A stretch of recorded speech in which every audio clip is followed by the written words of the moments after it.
Well, good evening, everyone. Thank you for having me. I hope everyone can hear me. How to respond to a lot of this.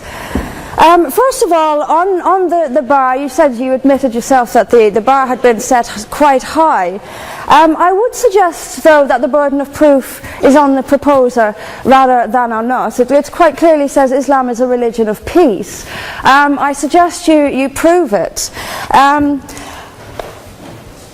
We've also been told here tonight when we opened that this debate must take place in the real world. Well, absolutely, yes, it must. It must take place in the real world. And I will describe what Islam is doing in the real world. We can sit and we can debate theocracy day in, day out. We will never agree. We can debate, is there a God, isn't there a God, is the Quran real, isn't it? None of it actually matters. What matters is what happens in the real world, as my opponent quite rightly said. My side of the argument is regularly told that we've heard it again tonight, we were described somewhat as hate. We were told that we are demonizing Islam, whipping up fear of Islam. Not the first time I've been accused of this, probably won't be the last. But let me just say, and let's take this into the real world as we've been advised to do, let me tell you what actually whips up fears of Islam. We take it from the top: 9/11, the London Underground bombings, Madrid, Mumbai, Mali, Bali, northern Nigeria, Sudan, Afghanistan, Saudi Arabia, Iran, Yemen, Pakistan, death for apostasy, death for blasphemy, death for adultery, death for homosexuality, gender segregation, gender discrimination, unequal testimony between men and women in legal proceedings, child marriage, amputations, beheadings, imprisonment for being raped, anti-Semitism, burqas, execution, as I've said, for this, that and the other, the slaughter of Theo van Gogh on the streets of Amsterdam, death threats on the streets of London, butcher those who insult Islam, Muslim patrols in East London telling people they are entering Sharia control zones, polygamous marriages, marriage not requiring the consent of the bride. This is what causes fear of Islam. It is not me, it is not my colleagues on this side. What information on that point? If Islam and Muslims are responsible for the Muslim patrols, I'm not finished. I'm not. I mean, let me speak on. But the point is that it is not I or my fellow debaters on this side who are causing fear of Islam. It is the actions of Muslims that are causing fear of Islam. That is the real world. That is where we actually live. Then we'll be told that this is just the extreme fringe of Islam. Well, let me have a look at Saudi Arabia. Saudi Arabia, the birthplace of Islam, the custodian of its holy sites. In Saudi Arabia, a woman is not allowed to drive. She is not allowed to leave the house without a mahram. She is not allowed to vote, although they've been incredibly generous by allowing some votes in the next elections. This is apparently the extreme fringe of people are executed for blasphemy, executed for apostasy. In Saudi Arabia, the birthplace of Islam, we'll be told that's the extreme fringe of Islam. No, it is not. Calling Saudi Arabia the extreme fringe of Islam is like calling the Vatican the extreme fringe of Catholicism. Sorry, it just doesn't work. Then we'll be told that we've misunderstood. Violent Muslims have misunderstood. Saudi Arabia has misunderstood. Iran, which stones people to death for adultery, has misunderstood. Yemen, which marries children at the age of 9, has misunderstood. Has there ever been a more spectacularly misunderstood religion than Islam? It seems that these nations who apply it as their laws, nations which have the Quran as their constitution, innumerable nations, where there is no free speech, where there is no freedom of religion, they've all got it wrong. They've all got it wrong. It's quite a spectacularly misunderstood religion.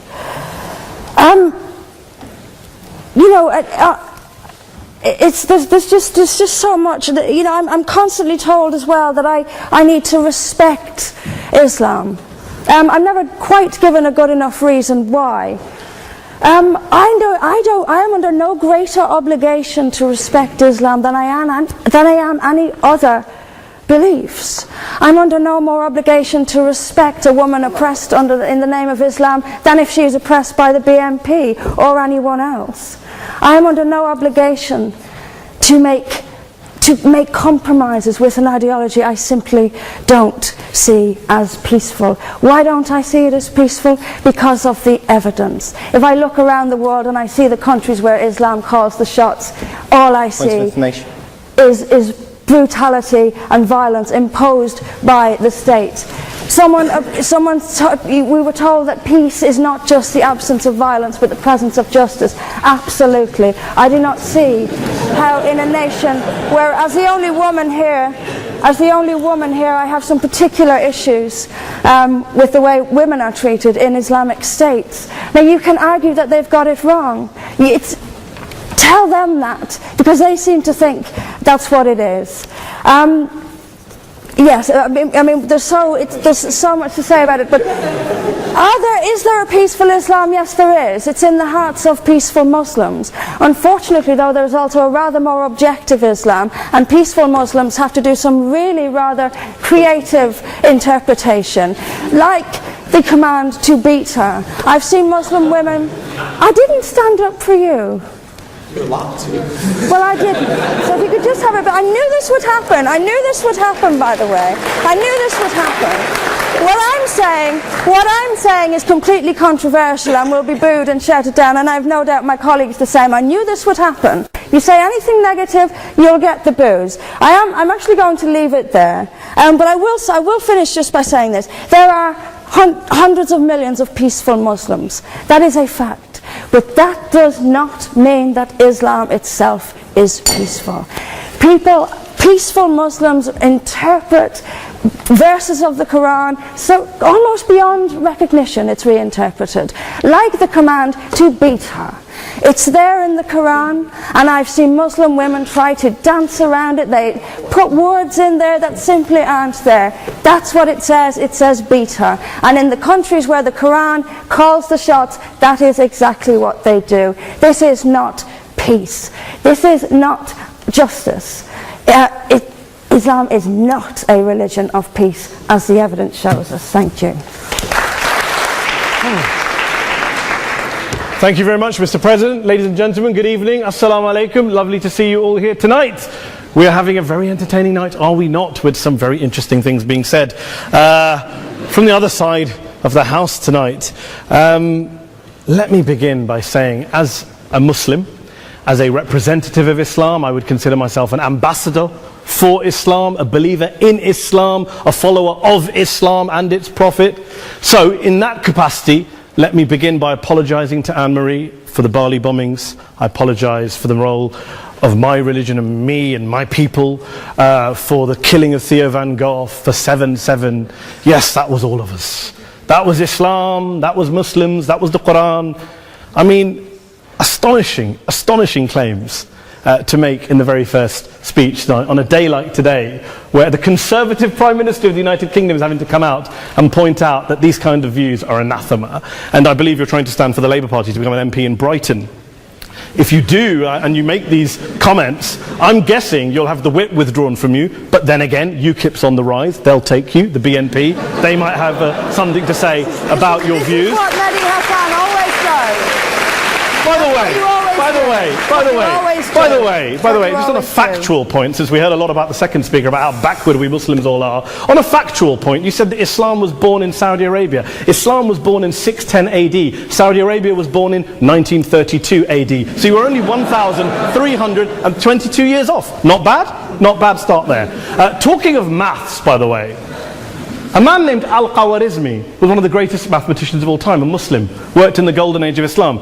He's the guy who came up with not just algebra, but algorithms. Without algorithms, you wouldn't have laptops. Without laptops, Daniel Johnson tonight wouldn't have been able to print out his speech in which he came to berate us Muslims for holding back the advance and intellectual achievements of the West, which all happened without any contribution from anyone else other than the Judeo-Christian people of Europe. In fact, Daniel David Levering, the author of the Pulitzer Prize-winning historian and author of The Golden Crucible, points out that there would be no Renaissance, there would be no Reformation in Europe without the role played by Ibn Sina and Ibn Rushd and some of the great Muslim theologians, philosophers, scientists in bringing Greek texts to Europe. As for this being our university, I will leave that to the imagination as to who is our and who is there. I studied here too. An astonishing set of speeches so far making this case tonight. A mixture of just cherry-picked quotes, facts and figures, self-serving, selective, a farrago of distortions, misrepresentations, misinterpretations, misquotations. Daniel talked about my article in the New Statesman, which got me a lot of flack, where I talked about the anti-Semitism that is prevalent in some parts of the Muslim community, which indeed it is. Of course, I didn't say in that piece that it was caused by the religion of Islam. In fact, modern anti-Semitism in the Middle East was imported from, finish the sentence, Christian, Judeo-Christian Europe, where I believe some certainly bad things happened to the Jewish people. In fact, Tom Friedman, Jewish-American columnist in the New York Times, told me in this very chamber last week that he believed, had Muslims been running Europe in the 1940s, 6 million extra Jews would still be alive today. So I'm not going to take lessons in anti-Semitism from someone who's here to defend the Judeo-Christian values of a continent that murdered 6 million Jews. Moving swiftly on. Yes. Absolutely. Well, I'm about to make that point. No, I'm about to make that point. You're right. I agree with you. I agree with you 110%. That is my point. I don't think Europe is evil or bad. I'm a very proud European. I don't want to judge Europe on that basis, but if we're going to play this gutter game where we pull out the Bali bombing and we pull out examples of anti-Semitism in the Islamic community, then of course I'm going to come back and say, well, hold on. I mean, look, let's be very clear. Daniel here was a last-minute replacement for Douglas Murray, who had to pull out. And Douglas and I have a well-documented differences, but to be fair to Douglas, as to be fair to Anne-Marie and to Peter, atheists. Atheists see all religions as evil, violent, threatening. What the problem I have with Daniel's speech is that Daniel comes here to run this robust defense of Christianity, forgetting that his fellow Christians, people who said they were acting in the name of Jesus, gave us the Crusades, the Spanish Inquisition, the anti-Jewish pogroms, European colonialism in Africa and Asia, the Lord's Resistance Army in Uganda, not to mention countless arson and bomb attacks on abortion clinics in the United States of America to this very day. I would like a little bit of humility from Daniel first before he begins lecturing other communities and other faiths on violence, terror and intolerance. But, no thank you. Some water. But I would say this, to address the gentleman's very valid point here, I'm not going to play that game. I don't actually believe that Christianity is a religion of violence and hate because of what the LRA does in Uganda or what Crusaders did to Jews and Muslims in Jerusalem when they took back the city in the 12th or 13th or whatever century it was. I believe that Christianity, like Islam, like pretty much every mainstream religion, is based on love and compassion and faith. I do follow a religion in which 113 out of the 114 chapters of the Quran begins by introducing the God of Islam as a God of mercy and compassion. I would not have it any other way. I don't follow a religion which introduces my God to me as a God of war, as some kind of Greek God of wrath, as a God of hate and injustice. Not at all. As Adam pointed out, you go through the Quran and you see the mercy and the love and the justice. And yes, you have verses that refer to warfare and violence. Of course it does. This is not a motion about pacifism. I'm not here to argue that Islam is a pacifistic faith. It is not. Islam allows military action, violence in certain limited contexts. And yes, a minority of Muslims do take it out of that context. But is it religious? We talked about Woolwich. Daniel and Anne-Marie have suggested that it's definitely religion that's behind all of this. Well, actually, what I find so amusing tonight is we're having a debate about Islam, and the opposition tonight have come forward. We have a graduate in law, a graduate in modern history, a graduate in chemistry, and you know, I admire all of their intellects and their abilities, but we don't have anyone who's actually an expert on Islam, a scholar of Islam, a historian of Islam, a speaker of Arabic, even a terrorism expert or a security expert or a pollster, let alone to talk about what Muslims believe or think. Instead, we have people coming here, putting forward these views, putting forward these sweeping opinions. Listen to Professor Robert Pape of the University of Chicago, one of America's leading terrorism experts, experts who, unlike our esteemed opposition tonight, studied every single case of suicide terrorism between 1980 and 2005, 315 cases in total. And he concluded, and I quote, "There is little connection between suicide terrorism and Islamic fundamentalism or any of the world's religions. Rather, what nearly all suicide terrorist attacks have in common is a specific secular and strategic goal to compel modern democracies to withdraw military forces from territory that the terrorists consider to be their homeland." And the irony is, when we talk about terrorism, the irony is that the opposition and the Muslim terrorists, the Al-Qaeda types, actually have one thing in common. Because they both believe that Islam is a warlike, violent religion. They both agree on that. They have everything in common. Osama bin Laden would be nodding along to everything he's heard tonight from the opposition side. He agrees with them. The problem is that mainstream Muslims don't. The majority of Muslims around the world don't.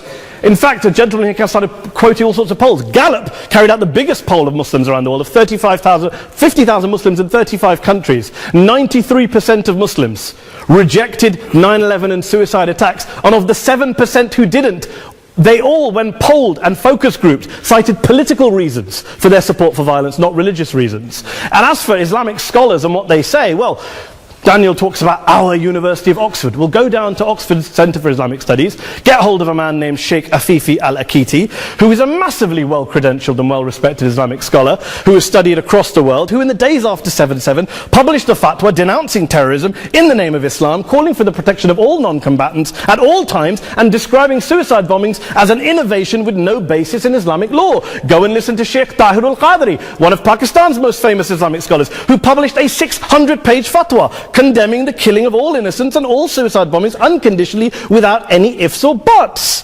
There's nothing new here. This is mainstream Islam, mainstream scholarship, which has said this for years. You don't go out and kill people willy-nilly in the high street or anywhere else, on a bus or a mall, based on verses of the Quran that you cherry-pick without any context, any understanding, any interpretation, or any commentary. Point of information. Please.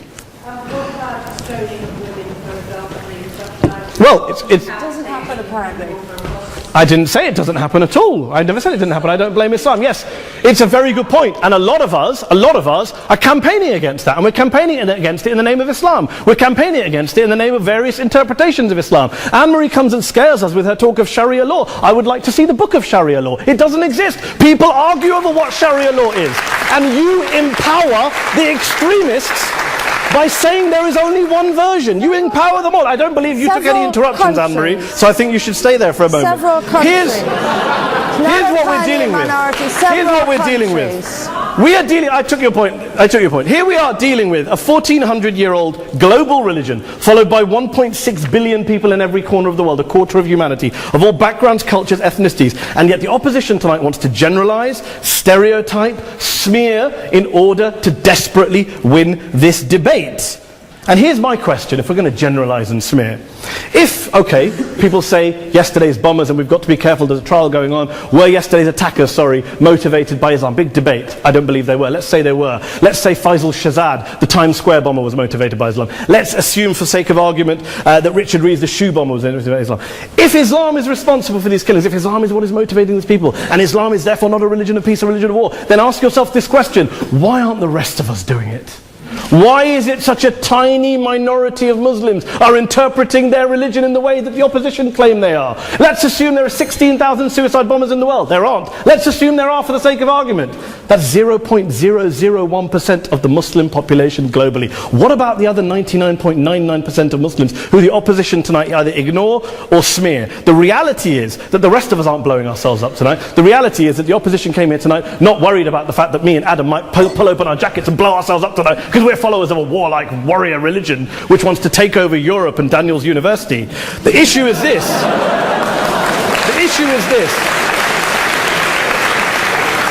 Unless the opposition can tell us tonight, and Peter Atkins is here, one of our great atheist intellectuals, can tell us tonight, they can answer this question tonight: why don't the vast majority of Muslims around the world behave as violently and aggressively as a tiny minority of politically motivated extremists? Then they might as well give up and stop pretending they have anything relevant to say about Islam or Muslims as a whole. Ladies and gentlemen, let me just say this to you. Think about what the opposite of this motion is.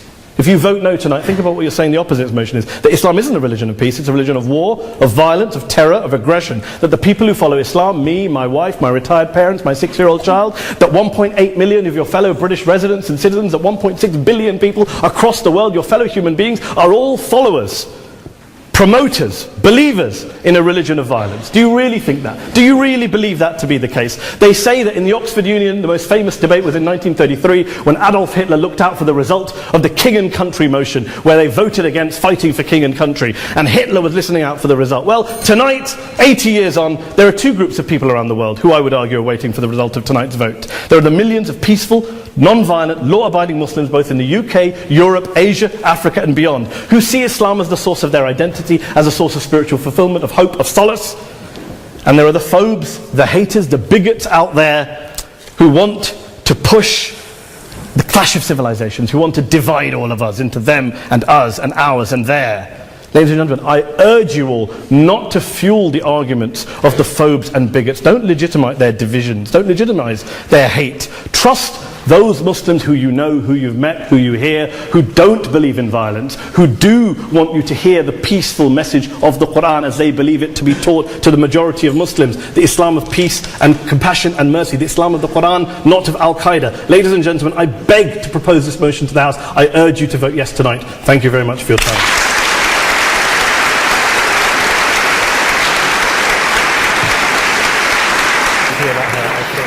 In it, as good men will find anywhere.